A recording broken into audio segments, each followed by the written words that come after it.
Okay, let us continue the second part of today's class. Okay, let us go back to the handout of chapter 2 and search for gradient descent.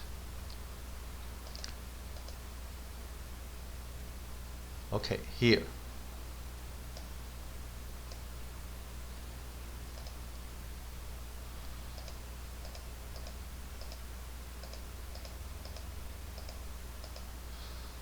Okay, single layer perceptrons are only capable of learning linearly separable patterns. Okay, I will introduce what is linearly separable later.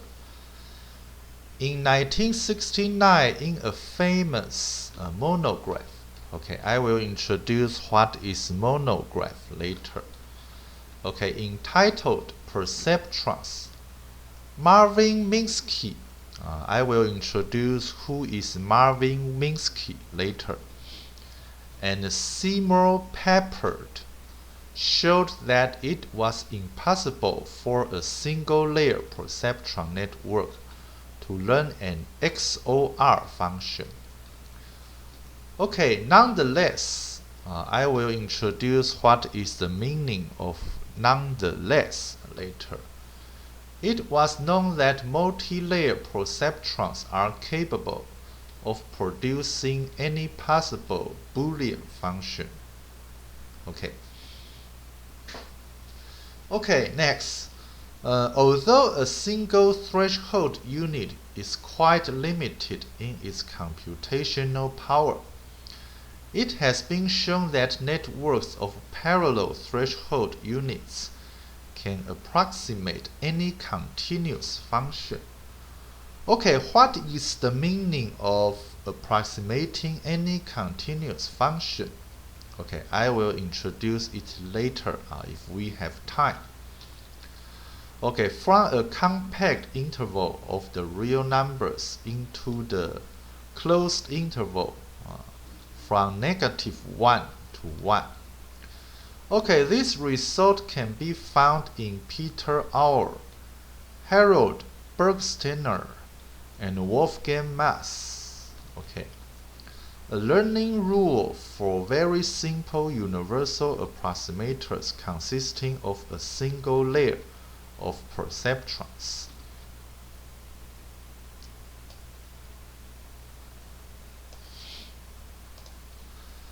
Okay, a single layer neural network can compute a continuous output instead of a step function.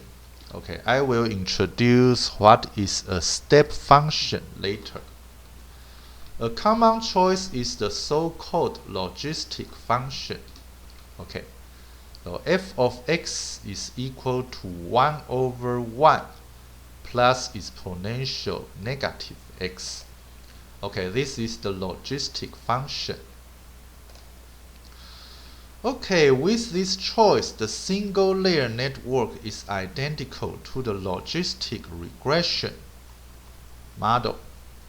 Okay, I will introduce what is logistic regression later if we have time. Okay, widely used in statistical modeling. Okay, I will introduce what is a statistical model later if we have time. The logistic function, okay, that is this function, is one of the family of functions called sigmoid functions. Okay, we have introduced what are sigmoid functions. If you forget, you can click on this hyperlink.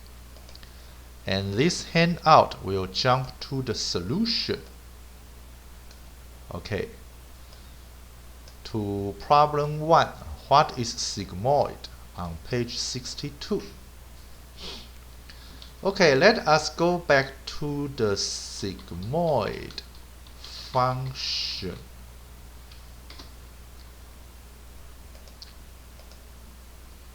Okay. Okay, because Their S-shaped graphs resemble the final letter lowercase of the Greek letter sigma.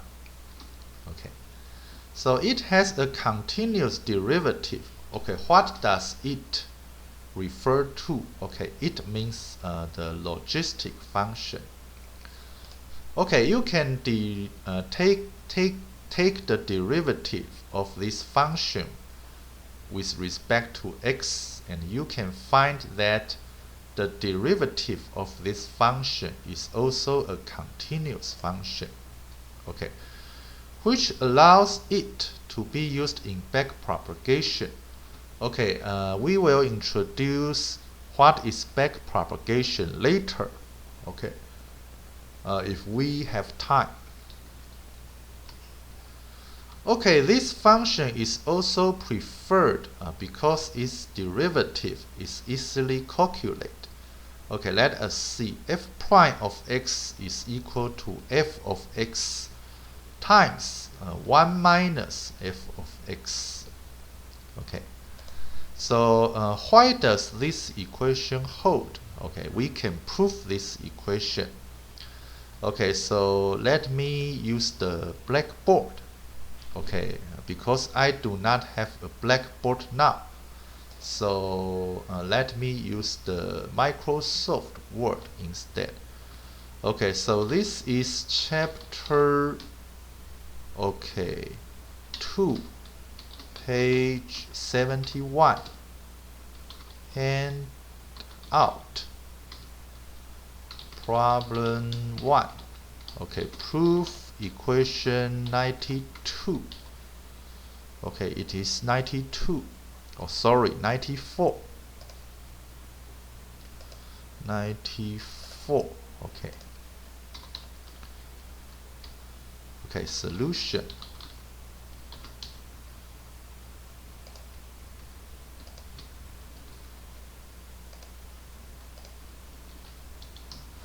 Okay, so from So from equation 93, okay,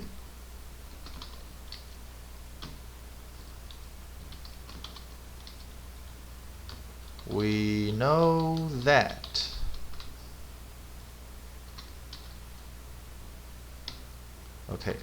so f of x is equal to, let us see the handout. Okay, equation 93, f of x is equal to 1 over 1 plus exponential negative x. Okay, here. And I need to insert a fraction. Okay, and 1 over 1 plus exponential minus x. Okay, so I call this equation 1. Okay, so this should be no bold, not bold. Okay, not bold, not bold. Okay, and not bold. Okay, so it is negative x. Okay, exponential negative x. Okay, like this. Okay, so good. Okay, next, then. Okay, so f prime of x is equal to a fraction. Okay, d over dx and this. Okay, and this is equal to d of dx and the 1 plus exponential negative x. okay, to the power of minus 1. Okay.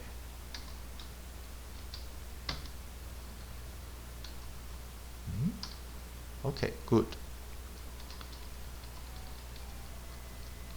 So it is equal to, okay, d over dx and negative 1, and this term and negative 2, okay, and dot. Okay, because of the chain rule, we need to multiply this term by another term. Okay, that is d over dx times this term. Okay, so I need to align at the equality sign. Okay. Okay, so it is equal to, okay, let me see. Okay, a fraction, and this is minus 1. Okay, and this is 1 plus exponential negative x to the power of 2. Okay, and c dot. Okay, so 1 plus exponential minus x, we take a derivative with respect to x, then we get, okay, the negative exponential negative x, okay, like this. Okay, so obvious it is equal to, okay, let me see. I need to insert a fraction. Okay, so the numerator becomes exponential negative x, and the denominator becomes this term. Okay, 1 plus exponential negative x squared.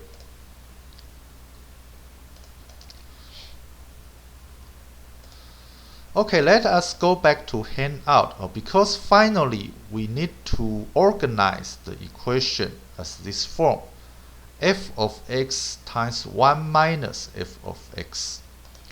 Okay, so let us, okay, write f of x here, and f of x here, and we can see that the other term is, the other term is, or the remaining term is,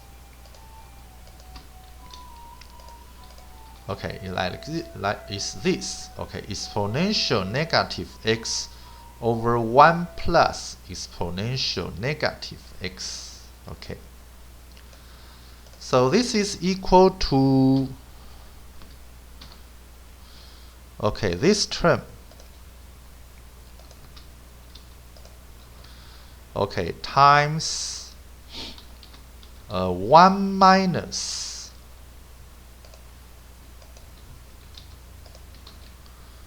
okay, 1 minus 1 over 1 plus exponential negative x. Okay, it is obviously. Okay, so finally it is equal to f of x, or equal to f of x times 1 minus f of x. Okay, so let me align at the equality sign. Okay, and this, I call this equation 2. Okay, so good. Okay, so that completes, this completes the proof or solution to this problem. Okay, so let me insert a black square. Okay, so we have proved that f prime of x is equal to f of x times 1 minus f of x. Okay, good. Okay, so let us go back to the handout. Okay, the fact that f satisfies the differential equation above can easily be shown by applying the chain rule. Okay, just as we have just shown on the blackboard. Okay. If single layer neural network activation function is modulo 1, okay, then this network can solve XOR problem with a single neuron. Okay. So what is modulo? Okay, I think maybe you have learned it when in senior high school. Okay. So if you did not learn it, okay, I will introduce it later if we have time. Okay, so that is f of x is equal to x modulo 1. Okay, MOD is pronounced as modulo. And f prime of x is equal to 1. Okay. So why does f prime of x is equal to 1? Okay, so let us see the blackboard. Okay, so I need to open a new document. Okay, so this is, let me copy this. Okay, and paste here.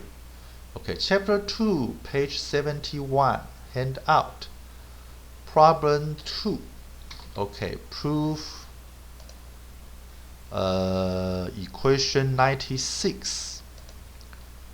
Okay, let us prove 96.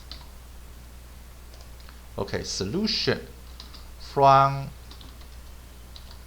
equation 95. We know that okay, f of x is equal to x modulo modulo 1. Okay, I call it equation 1. Okay, modulo should not be italic. Okay, like this. Okay, I think I still need to introduce what is modulo. Okay, let us go to the Google and search for modulo. Okay, actually it is a very easy concept.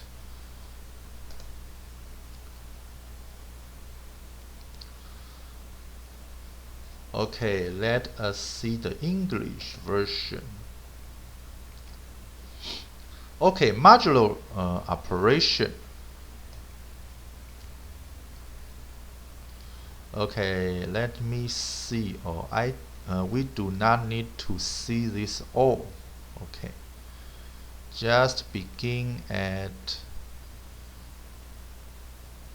okay modulo. Let me see.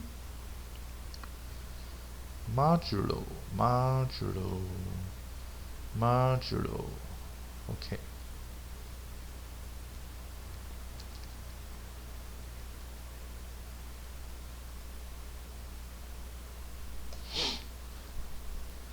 Okay, this is generalization. Okay, we do not need to see this. Okay, so let us see the basic idea of modulo operation. Okay, in computing, the modulo operation returns the remainder or signed remainder of a division after one number is divided by another, called the modulus of the operation. Okay, given two positive numbers a and n, a modulo n, often abbreviated as a modulo n or as a% n, is the remainder of the Euclidean division of a by n, where a is dividend and n is the divisor. Okay, what is Euclidean division? Okay, let us see. Okay, in arithmetic, Euclidean division or division with remainder is the process of dividing one integer, the dividend, by another, the divisor, in a way that produces a quotient and a remainder smaller than the divisor. Okay, so it is the division you learned in the elementary school. Okay, so Euclidean division is based on the following result, which is sometimes called Euclid's division lemma. Given two integers a and b, with b is not equal to 0, there exist unique integers q and r such that a is equal to bq plus r, and 0 is smaller than or equal to r, and r is smaller than the absolute value of b. Okay, where the absolute value of b denotes the absolute value of b. Okay, let us go back. Okay, so the modulo operation is to be distinguished from the symbol mod, which refers to the modulo or divisor one is operating from. Okay, for example, the expression 5 modulo 2 would evaluate to 1, because 5 divided by 2 has a quotient of 2 and a remainder of 1, while 9 modulo 3 would evaluate to 0.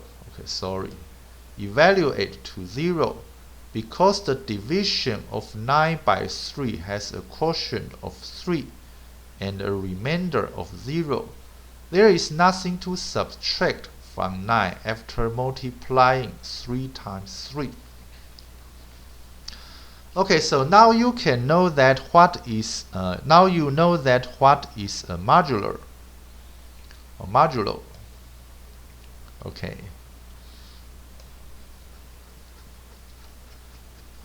So let us go back to the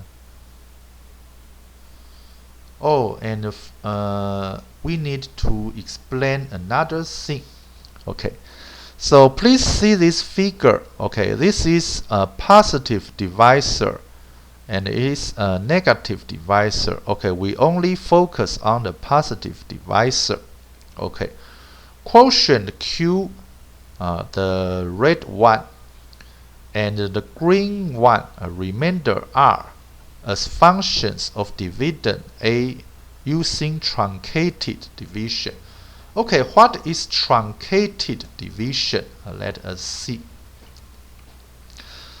Okay, many implementations use truncated division. Okay, where the quotient is defined by truncation. Integer part q is equal to trunc of a over n, and thus according to equation 1. Okay, this equation. Okay, let us see equation 1. Okay, q is in integers. A is equal to nq plus r, and the absolute value of r is smaller than absolute value of n. Okay, so the quotient is rounded towards 0. Okay, equal to the first integer in the direction of 0 from the exact rational quotient. R is equal to a minus n trunc, a of n. Okay. Okay, so we now know that. Let us go back to the blackboard. So, okay, so f of x is equal to the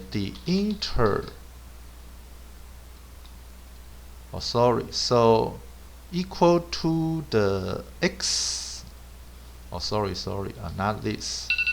Okay, it is 25 minutes. Let us take a break.